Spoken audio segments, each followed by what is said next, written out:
మా latest videos కోసం మా ఈ తెలుగు న్యూస్ ఛానల్ సబ్స్క్రైబ్ చేసి గంట సింబల్ యాక్టివేట్ చేసుకోండి. ఈరోజే భీష్మ ఏకాదశి. మాఘశుద్ధ ఏకాదశికే భీష్మ ఏకాదశి అని పేరు.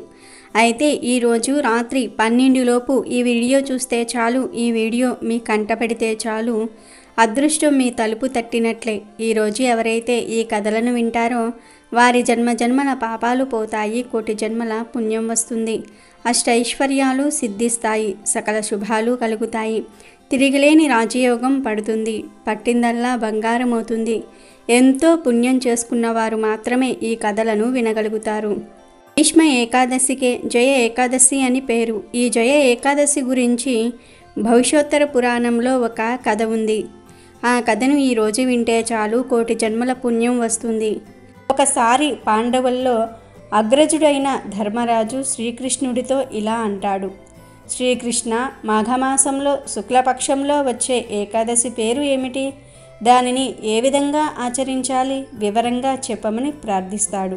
అప్పుడు శ్రీకృష్ణుడు, ధర్మరాజా, మాఘమాసంలోని శుద్ధ ఏకాదశిని భీష్మ ఏకాదశి అని అంటారు. దీనిని జయ ఏకాదశి అని కూడా అంటారు. ఏ ఏకాదశి సమస్త పాపాలను పోగొడుతుంది, పిశాచ తత్వాన్ని నశింపచేస్తుంది. ఈ వ్రతం ఆచరించిన మానవులకు ప్రేతత్వమే ఉండదు. ఈ ఏకాదశికి సంబంధించిన ఒక పురాణ కథ ఉంది. ఆ కథను నీకు వివరిస్తాను, శ్రద్ధగా వినుము. ఈ కథను విన్నంతనే మానవుడికి పాపాలన్నీ కూడా నశిస్తాయి, కోటి జన్మల పుణ్యం వస్తుంది. ఒక సమయంలో ఇంద్రుడు స్వర్గలోకంలో దేవతలందరితో కూడా కలిసి మనోహరమైన సుఖ సౌఖ్యాలను అనుభవిస్తూ నివసిస్తూ ఉన్నాడు. దేవతా సమూహం కూడా స్వర్గంలో సుఖ సౌఖ్యాలను అనుభవిస్తూ ఉన్నారు. స్వర్గలోకంలో దేవతలు అన్నం తినరు, వాళ్ళు నిరంతరం అమృతాన్నే త్రాగుతారు. ఆ అమృతాన్ని కూడా నీటితో త్రాగరు, కళ్ళతోనే త్రాగుతారు. ఆ స్వర్గలోకంలో పారిజాత కుసుమాలతో శోభిల్లే నందనవనం ఉంది. ఆ నందనవనంలో అప్సరస్సులు తిరుగుతూ ఉంటారు. ఆ రోజు దేవేంద్రుడు అప్సరస్సులతో విచ్చలవిడిగా ఆనందిస్తూ విహరిస్తూ ఉన్నాడు. 50 కోట్ల మంది నర్తకీ మణులచే నాట్యం చేయించుకున్నాడు. ఆ సమయంలో గంధర్వుల గానం చేస్తూ ఉన్నారు. ఆ గంధర్వులకు నాయకుడు పుష్పదంతుడు. అతడు శివుడికి పరమభక్తుడు. ఆ సభలోనే చిత్రసేనుడు అనే గంధర్వుడు ఉన్నాడు. అతని పక్కనే అతని కుమార్తె భార్య మాలిని కూడా కూర్చుని ఉన్నారు. వీరి కుమారుడే పుష్పదంతుడు.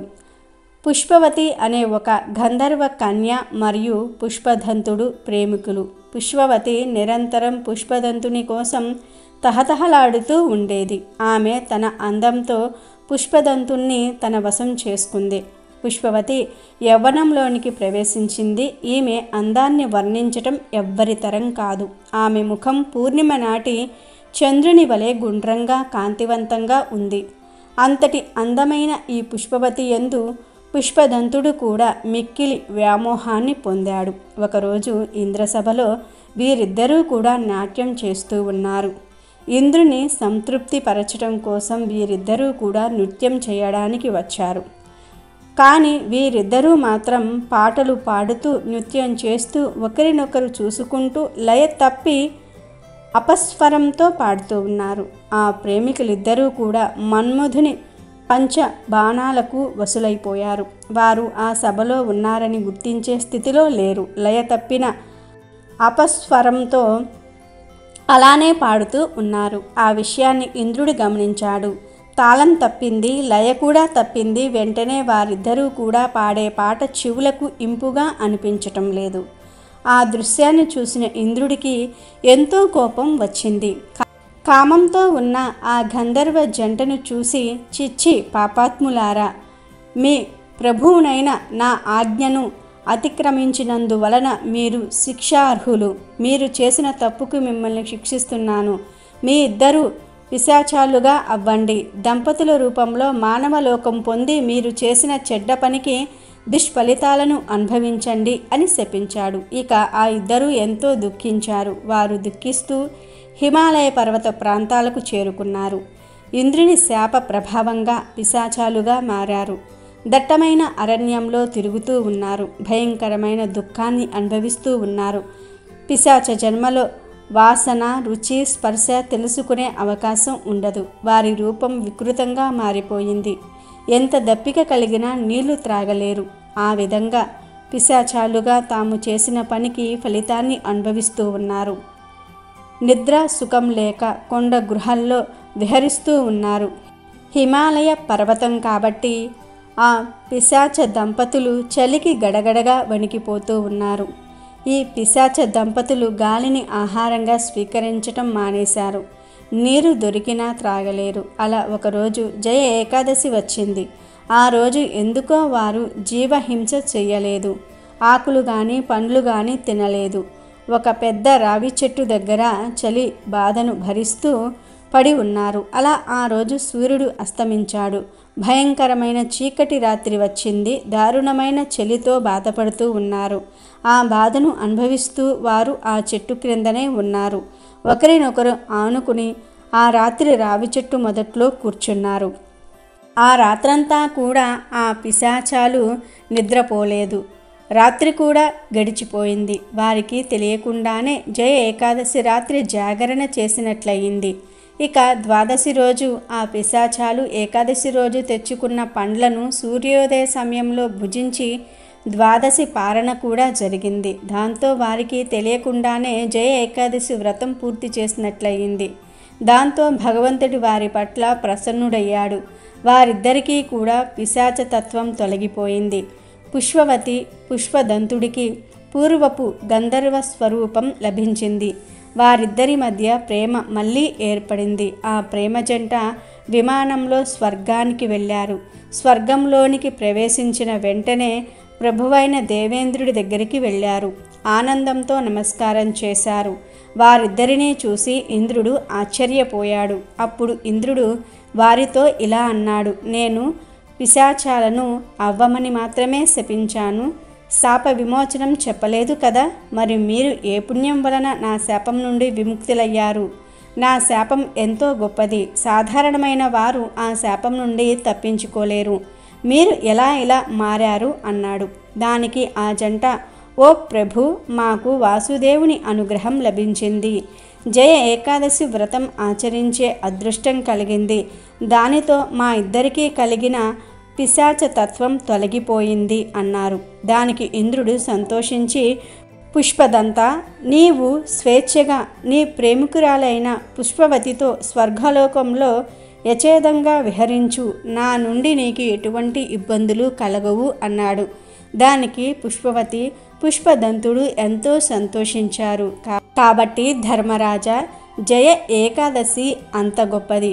ఈ లోకంలో ఏ మానవుడు జయ ఏకాదశిని చక్కగా ఆచరిస్తాడో అతను సమస్త యజ్ఞాలు ఆచరించినట్లే, సమస్త తీర్థములలో స్నానం చేసినట్లే. ఈ జయ ఏకాదశి వ్రత కథను విన్నా, చదివినా, చెప్పినా కోటి జన్మల పుణ్యం కలుగుతుంది. సమస్త పాపాలు తొలగిపోతాయని శ్రీకృష్ణుడు ధర్మరాజుతో చెప్పాడు.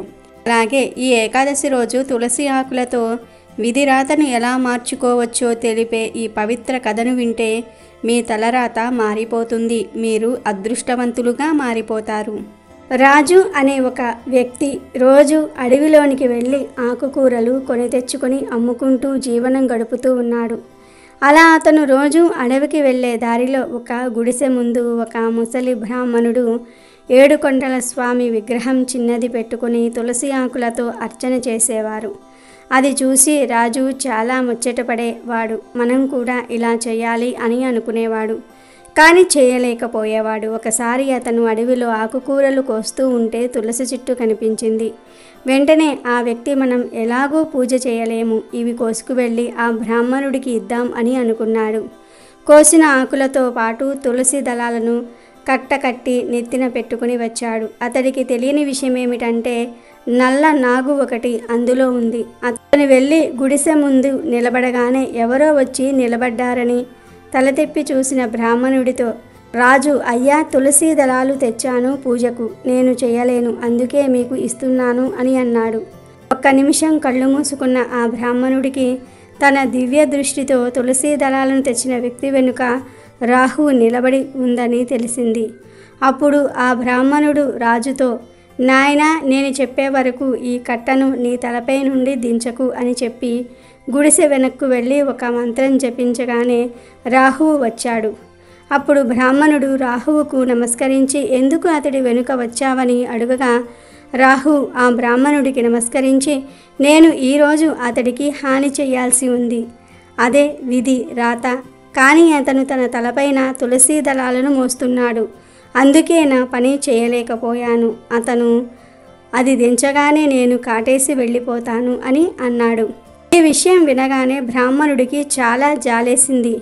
ఎప్పుడు రానివాడు ఈరోజు పూజకు దళాన్ని తీసుకురావటంతో ఇతడిని ఈ గండం నుండి తప్పించాలంటే ఏదైనా పరిష్కారం ఉందా అని రాహువును అడుగుతాడు. అప్పుడు రాహువు, అయ్యా, మీరు ఇన్ని రోజులు పూజ చేసిన పుణ్యఫలాన్ని అతడికి దానం ఇచ్చినట్లయితే ఈ గండం నుండి తప్పించవచ్చు అని రాహువు చెప్పగానే బ్రాహ్మణుల వారు ఏమీ ఆలోచించకుండా అతడికి దానం ఇస్తున్నాను అని చెప్పటంతో రాహువు ఆశ్చర్యపోయి సంతోషంతో వెళ్ళిపోయాడు. దాంతో రాజు ఆకుకూరల్లో ఉన్న పాము మాయమైపోయింది. అప్పుడు బ్రాహ్మణుడు ఒక తులసి దళం చేత ఇంత అద్భుతమా, ఒక దానం ఇవ్వటం వల్ల ప్రాణం నిలబడుతుందా, మనం సంపాదించుకున్న పుణ్యఫలం ఇంత శక్తిగలదా, దేవత గ్రహాలన్నీ బ్రహ్మరాతను మార్చేంత శక్తి గలదా అని అనుకున్నాడు. తర్వాత ఆ బ్రాహ్మణుడు రాజు దగ్గరకు వచ్చి ఇక నుండి రోజు నాకు తులసి దళాలను తెచ్చి ఇవ్వాలి అని చెప్పాడు. ఆ మాటలకు సంతోషించిన రాజు అలాగే అని ఒప్పుకున్నాడు. కాబట్టి ఆపదలను తప్పించుకోవడానికి ఆస్తులే కూడబెట్టనక్కర్లేదు, కొంచెం మంచి పనులు చేసినా కూడా ఆపదల నుండి తప్పించుకోవచ్చు, విధి రాతను మార్చుకోవచ్చు అనే విషయాన్ని ఈ కథ ద్వారా గ్రహించాలి. అలాగే ఈ ఏకాదశి రోజు లక్ష్మీదేవి అనుగ్రహం కావాలంటే ముందు విష్ణుమూర్తిని ప్రసన్నం చేసుకోవాలి. విష్ణుమూర్తి ఎక్కడ ఉంటాడో అక్కడే లక్ష్మీదేవి నిలుస్తుంది అని తెలిపే కథను వింటే అష్టైశ్వర్యాలు సిద్ధిస్తాయి.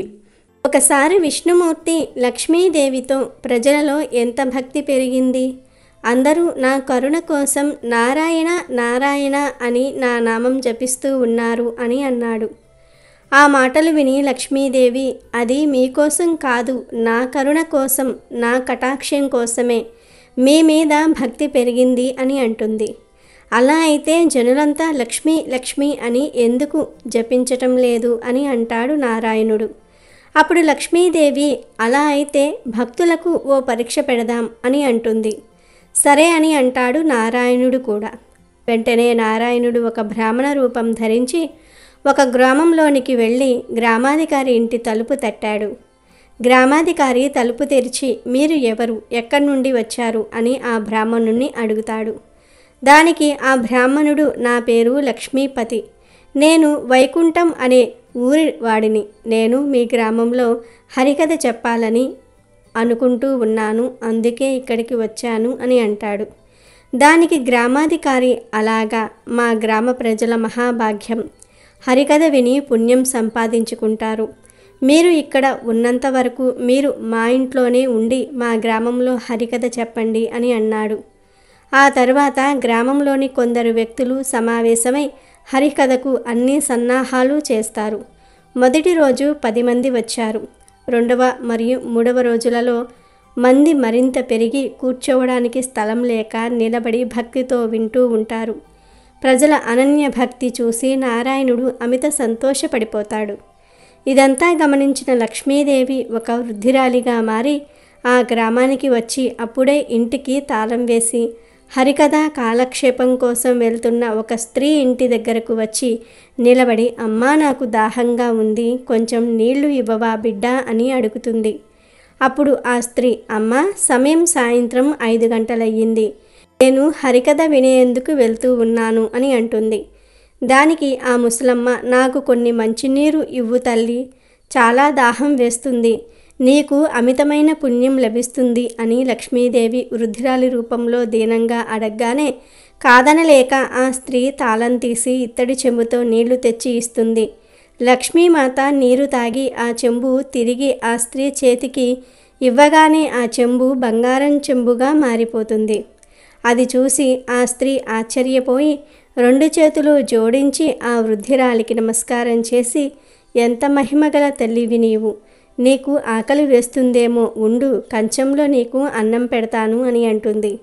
ఆ కంచం కూడా బంగారంది అవుతుంది అన్న ఆశతో ఆ స్త్రీ అలా అంటుంది. కానీ ముసలవ్వ మాత్రం, లేదు బిడ్డ, నాకు ఆకలిగా లేదు, నీ హరికథకు సమయం అవుతుంది, వెళ్ళు అని అక్కడి నుంచి వెళ్ళిపోతుంది.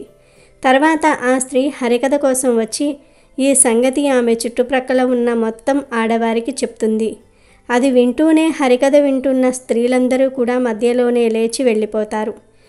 ఇక మరుసటి రోజు నుండి హరికథకు వచ్చే వారి సంఖ్య గణనీయంగా తగ్గటంతో లక్ష్మీపతి భక్తుల సంఖ్య ఎందుకు తగ్గుతూ వచ్చింది అని అడుగుతాడు. అప్పుడు ఒక ఆయన ఇలా అంటాడు, ఒక మహిమగల తల్లి గ్రామానికి వచ్చింది.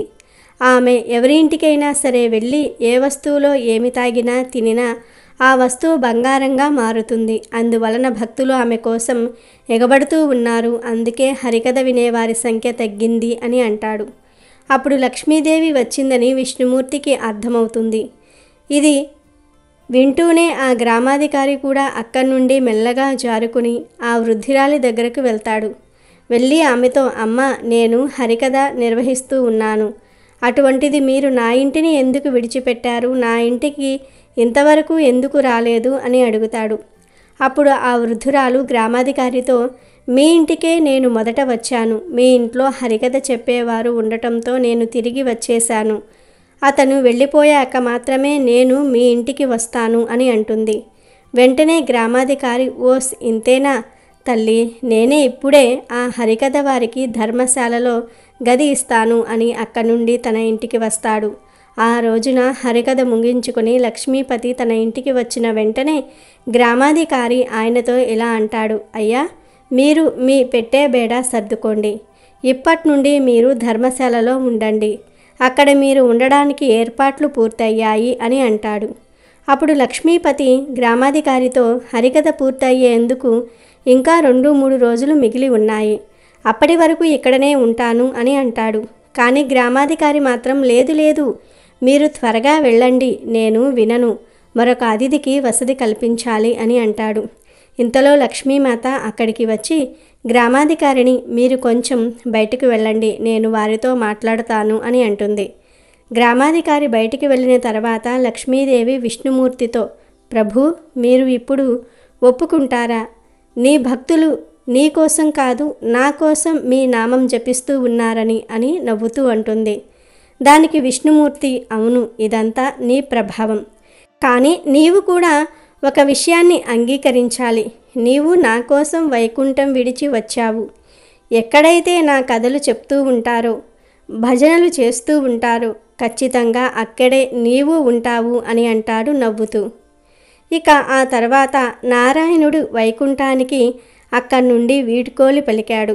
నారాయణుడు బయలుదేరిన తర్వాత మరుసటి రోజు గ్రామాధికారి ఇంటి వద్ద గ్రామస్తులంతా కూడా గుంపుగా చేరుతారు. ప్రతి ఒక్కరి ఇళ్లల్లోకి ఈ తల్లి రావాలని అందరూ కోరుకుంటారు. కానీ లక్ష్మీమాత గ్రామాధికారి మరియు ఇతర గ్రామస్తులందరితో, ఇప్పుడు నేను కూడా వెళ్తూ ఉన్నాను అని అనటంతో అందరూ ఆశ్చర్యపోతారు. అందరూ ఒకేసారి, అమ్మా, ఎందుకు అలా చేస్తూ ఉన్నారు, మేము ఏమైనా తప్పు చేశామా అని అడుగుతారు. దానికి లక్ష్మీనారాయణుడు, ఎక్కడ ఉంటే అక్కడే నా నివాసం, మీరు నారాయణుడిని పంపించారు, అందుకే నేను కూడా ఆయన దగ్గరకు పోతూ ఉన్నాను అని మాయమై వైకుంఠం చేరుకుంటుంది. ఈ కథ నుండి తెలుసుకోవాల్సింది ఏమిటంటే, విష్ణు స్మరణ ఉన్న చోటే లక్ష్మి నివసిస్తుంది. లక్ష్మి వెంట పరిగెడితే వారికి లక్ష్మి నిలవదు మరియు లక్ష్మీపతి కూడా దొరకడు. అలాగే ఈ ఏకాదశి రోజు ఉన్నత పదవులను ఎటువంటి వారికి ఇవ్వకూడదో తెలిపే భీష్ముడు చెప్పిన ఈ కథను వింటే మీ దశ తిరిగిపోతుంది. ఉన్నత పదవులలో ఎలాంటి వారిని నియమించాలి అన్న అనుమానం వచ్చింది ధర్మరాజుకు. దయచేసి తన సందేహాన్ని నివృత్తి చేయమంటూ ఆయన భీష్ముడిని కోరాడు. అప్పుడు భీష్ముడు ఓ కథ ద్వారా ధర్మరాజు సందేహాన్ని నివృత్తి చేశాడు. పూర్వం ఒక అడవిలో ఓ ముని తపస్సు చేసుకుంటూ జీవిస్తూ ఉన్నాడు. ఓ కుక్క ఎప్పుడూ కూడా ఆ ముని వెంటే తిరుగుతూ ఉండేది.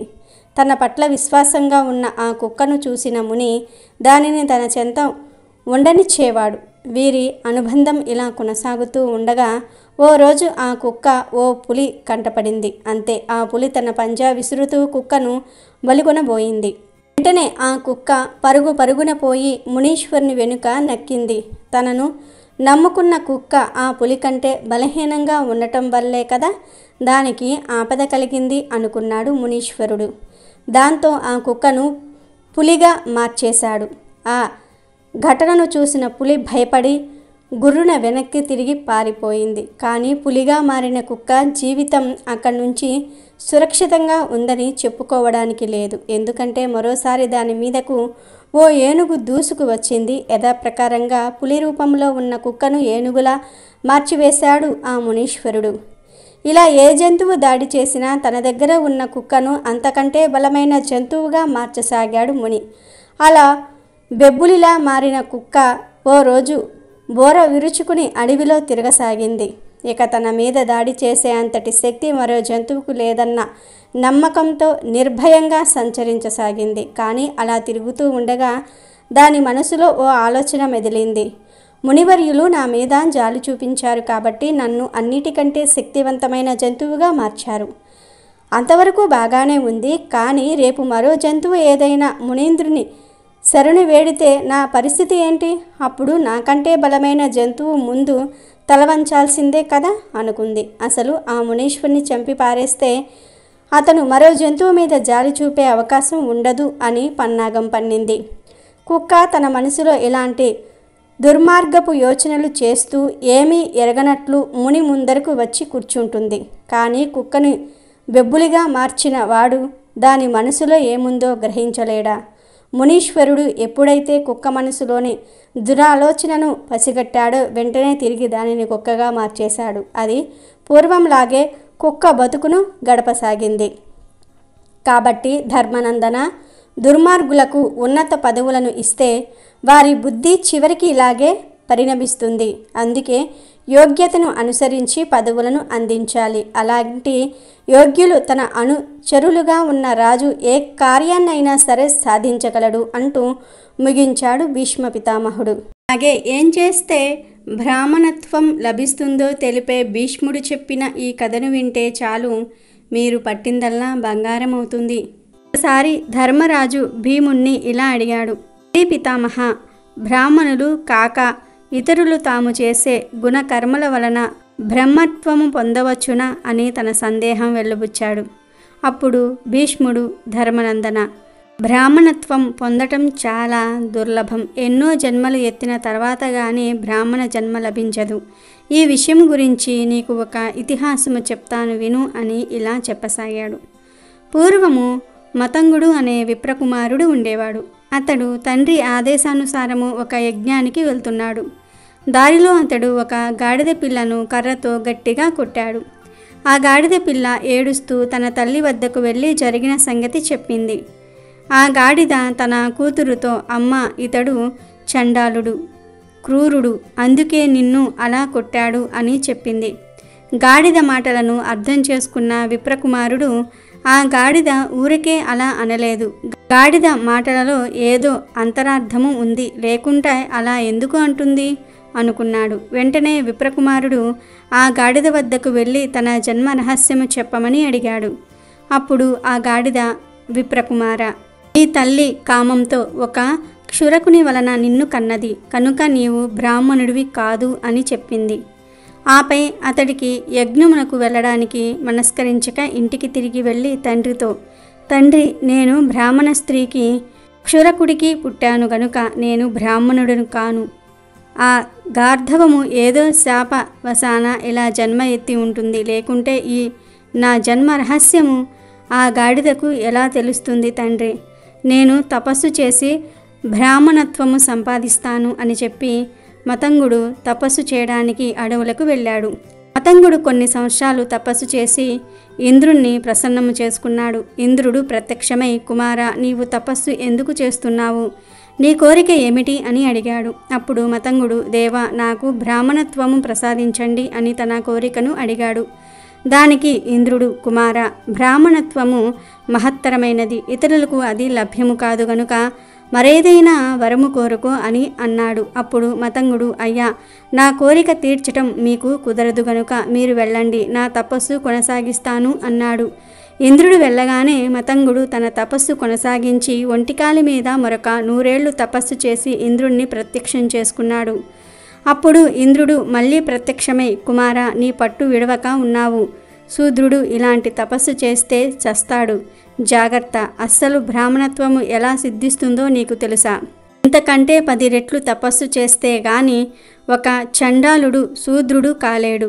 కానీ దానికంటే 100 రెట్ల తపస్సు చేస్తే గాని శూద్రుడు వైశ్యుడు కాలేడు. దానికంటే 1000 రెట్ల తపస్సు చేస్తే గాని వైశ్యుడు క్షత్రియుడు కాలేడు. దానికంటే 10,000 రెట్ల తపస్సు చేస్తే గాని క్షత్రియుడు దుర్మార్గుడైన బ్రాహ్మణుడు కాలేడు. దానికంటే 1,00,000 రెట్లు తపస్సు చేస్తే గాని దుర్మార్గుడైన బ్రాహ్మణుడు ఇంద్రియములను మనస్సును జయించి సత్యము అహింసలను పాటించి మాత్సర్యము విడిచిపెట్టి సద్బ్రాహ్మణుడు కాలేడు. అటువంటి సద్బ్రాహ్మణత్వము ఒక 100 సంవత్సరాల తపస్సుకు వస్తుందా చెప్పు అన్నాడు.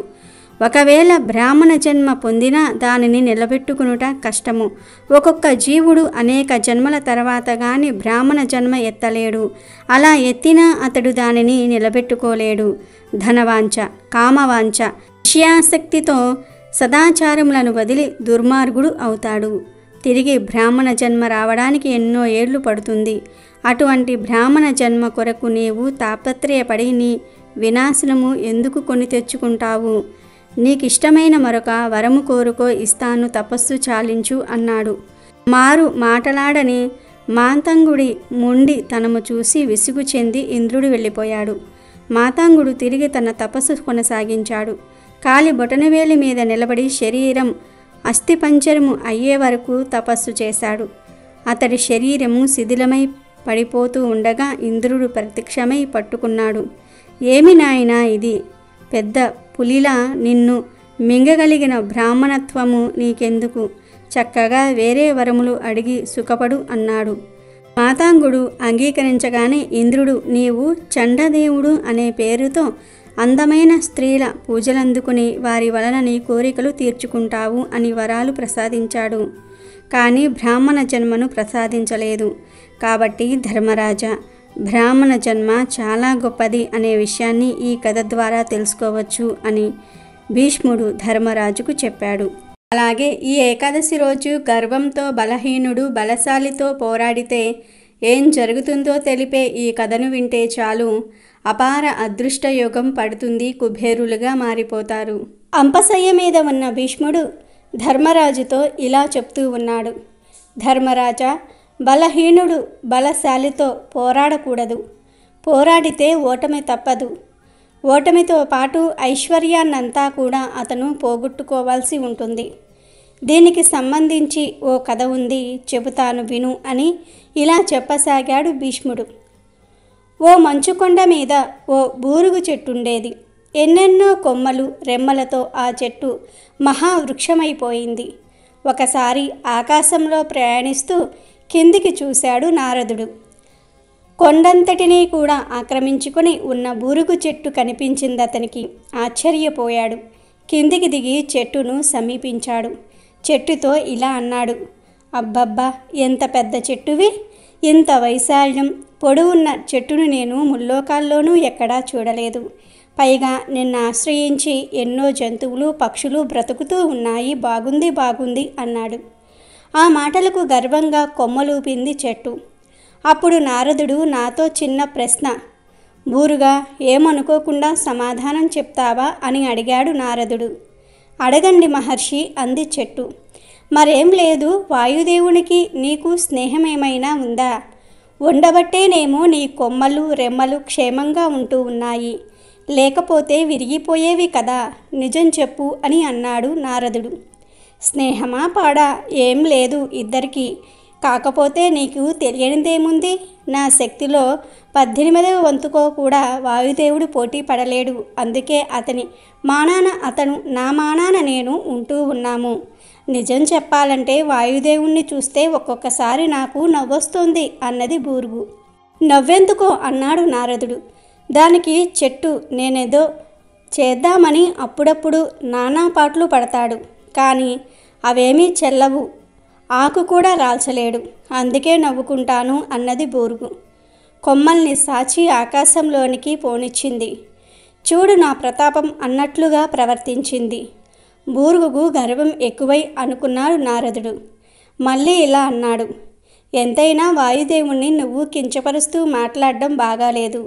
అతను తలుచుకుంటే కొండలకు కొండలే లేచిపోతాయి, పండుటాకుల్లా పల్టీలు కొడతాయి. అంతెందుకు, గాలి లేకపోతే నువ్వు నేను మనమందరము కూడా జీవించగలమా, అసలు ప్రయాణించగలమా అని అడిగాడు నారదుడు. జీవించటం జీవించకపోవటం సంగతి అట్టుంచు మహర్షి, దానికి ముందేమన్నారు? వాయుదేవుడు తలుచుకుంటే కొండలకు కొండలే లేచిపోతాయా? నిజమేనేమో, కొండలు లేచిపోతాయేమో, నేను మాత్రం కదలను. నన్ను తాకి చూడమనండి, ప్రభంజనం అన్న బిరుదు పోగొట్టుకుంటాడు అన్నది బూరుగు. పెద్ద గొంతుతో అరిచినట్లుగా మాట్లాడింది. దానికి నారదుడు, గొంతు తగ్గించవయ్యా, వాయుదేవుడు విన్నాడంటే లేనిపోని గొడవ, పైగా అతని బిరుదే పోతుందంటున్నావు, ప్రమాదం సుమా, నోరు పారేసుకోకు అన్నారు నారదుడు. ఇక వస్తాను అంటూ అక్కనుంచి బయలుదేరి తిన్నగా వాయుదేవుణ్ణి సమీపించాడు. తనకు బూరుగుకు చెట్టుకు జరిగిన సంభాషణంతా కూడా చెప్పాడతనికి. చెప్పటమే ఆలస్యం, వాయుదేవునికి చెప్పలేనంత కోపం వచ్చింది. వెనువెంటనే బూరుగు చెట్టును చుట్టుముట్టి ఇలా అన్నాడు, ఏమన్నావు? నీ ఆకు కూడా నేను రాల్చలేనా? నిన్ను చుట్టుముడితే నా బిరుదికే ప్రమాదమా? బాగా గర్వించి ఉన్నావు, అనుభవిస్తావు. త్వరలోనే నీ అంతు చూస్తాను, చూడు అన్నాడు వాయుదేవుడు. ఆ మాటలు లెక్క చేయలేదు బూరుగు. మరింతగా విర్రవీగింది, బిర్ర బిగిసింది. నా అంతు ఏం చూస్తావు? నేనెంత బలహీనురాల్ని కాను. ముల్లోకాల్లోనూ నా అంత బలమైన చెట్టు లేదు. ముందా సంగతి తెలుసుకో అంది బూరుగు. అంత కోపంలోనూ పగలబడి నవ్వాడు వాయుదేవుడు. బూరుగు మాటలకు అతను నవ్వును ఆపుకోలేకపోయాడు. ఒకప్పుడు బ్రహ్మదేవుడు కాసేపు నీ నీడలో విక్రమించాడు. ఆ దేవుడు నీ నీడను కోరుకున్నాడు కాబట్టి ఇన్నాళ్ళు నిన్ను గౌరవించాను. నీ ఆకును కూడా రాల్చకపోవడానికి కారణం అదే. అంతేగాని నిన్నేమీ చేయలేక కాదు. ఇచ్చిన గౌరవాన్ని నిలబెట్టుకోలేకపోయావు. రెచ్చిపోతూ ఉన్నావు, అనుభవిస్తావు చూడు అన్నాడు వాయుదేవుడు. అక్కనుంచి వచ్చినంత వేగంగానే వెళ్ళిపోయాడు. ఆలోచనలో పడింది బూరుగు. జరిగిందేమిటి? నారదుడు వచ్చి నన్ను పొగిడాడు. పొగడగానే నేను పొంగిపోయాను. పొంగిపోయి స్థాయికి మించిన మాట్లాడాను. వాయుదేవుణ్ణి లెక్క చేయను అన్నాను. వాయుదేవుడొచ్చాడు. గర్వంతో ఉన్నావు, తప్పు అన్నాడు. త్వరలోనే అంతు చూస్తానన్నాడు. అప్పుడైనా లొంగి ఉన్నానా? లేదు. మరింత రెచ్చిపోయి మాట్లాడి మనుగడకే ప్రమాదం తెచ్చుకున్నాను. నా బలం ఎక్కడా? వాయుదేవుని బలం ఎక్కడా? ఆ దేవుని బలం ముందు నేను నిలబడగలనా? అతను తలుచుకున్నాడంటే కూకటి వేళ్లతో నన్ను పెగలించి వేస్తాడు. ఇప్పుడేది దారి? ఏం చేస్తే బాగుంటుంది అని ఆలోచిస్తూ కొమ్మలు వంచి దిగాలుగా నిలబడింది బూరుగు. రాత్రంతా ఆలోచించి ఆఖరికి ఏదో ఆలోచన తట్టినట్లయి కొమ్మల్ని స్వేచ్ఛగా సాచింది. తనలో తాను గట్టిగా నవ్వుకొని కొమ్మని రెమ్మని కదిలించి ఆకుని కిందకు రాల్చుకుంది. మోడివారిపోయింది బూరుగు. తెల్లగా తెల్లారింది. బలాన్నంతా కూడా కూడదీసుకుని ప్రత్యక్షమయ్యాడు వాయుదేవుడు. బూరుగు అంతు చూడాలనే వచ్చాడు. కానీ వచ్చి చూస్తే కొమ్మ లేక, రెమ్మ లేక, చిన్న చిగురాకు కూడా లేకుండా మోడిపోయిన బూరుగు కనిపించేసరికి అతనికి ఎక్కడలేని నవ్వొచ్చేసింది. బూరుగు మీది కోపం ఎగిరిపోయింది. ఏంటిది? నేను నీకు వేద్దామనుకున్న శిక్ష నీకు నువ్వే వేసుకున్నావే అన్నాడు బూరుగుతో. చెట్టు చిన్నబోయి చూసింది. ఏదేమైనా గొప్ప ధైర్యవంతుడివే. నాతోనే తలబడడానికి సిద్ధమయ్యావు. అందుకు నిన్ను అభినందిస్తూ ఉన్నాను. నీకో వరం కూడా ఇస్తూ ఉన్నాను. ఇక మీదట నీకు గాని నీ బంధువులకు గాని హాని చెయ్యను. ఆ ఆలోచనే తలపెట్టను. మీరు నిశ్చింతగా ఉండవచ్చు అన్నాడు వాయుదేవుడు.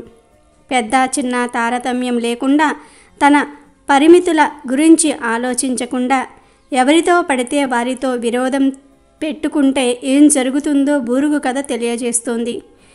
గర్వం ఎప్పటికీ పనికిరాదనే నీతిని పదే పదే వినిపిస్తోంది.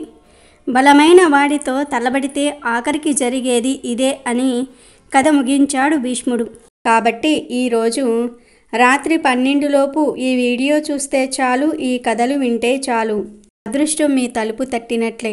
ఈరోజు ఎవరైతే ఈ కథలను వింటారో వారి జన్మజన్మల పాపాలు పోతాయి, కోటి జన్మల పుణ్యం వస్తుంది, అష్టైశ్వర్యాలు సిద్ధిస్తాయి, సకల శుభాలు కలుగుతాయి, తిరిగిలేని రాజయోగం పడుతుంది, పట్టిందల్లా బంగారం అవుతుంది.